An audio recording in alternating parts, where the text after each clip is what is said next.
Velkommen, jeg kan ha dagen, Ingrid. Ja, takk for det. I morgen fyllt du 30 år. Fett gleder du til å fenge deg? Du har helt utrolig nært, ja. Det var et alvorlig ball det kom. Og jeg kan ha noen yngre, eldre enn vi 30 år. Vi har litt vaksen da. Ja, jeg har alltid vært lysen eldre. Du er ikke vant for at du blir vaksen. Jeg blir ångat vaksen. Det kallar meg Peter Pan når jeg kom. Er det noe som du er yngre her? Nei, jeg er ikke yngre til helt større. Det er for det om jeg stretcher så kan det godt, ok? Ok.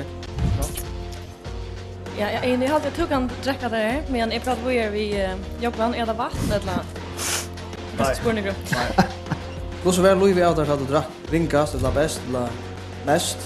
Då det var längt ute alltså jag har några gränser.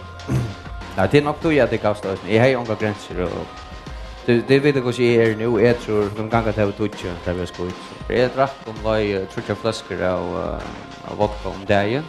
Og enten det for avvenninger eller drekka misjonen her. Så skåter vi det at ruspa heter rusta landsyndrom og skapa syndrom og provokasjon. Forskjellen til det, så har du først konfakt som vi slett gjør etter klæven, så den rymlig nærkjent. Hvordan finner du konfakten? Jeg prater å finne det i barron og forskjellige norron, men nå et nytt kom fram, Facebook, det er litt som godt. Ikke nøye for noen konfakten? Nei, omkring nøye.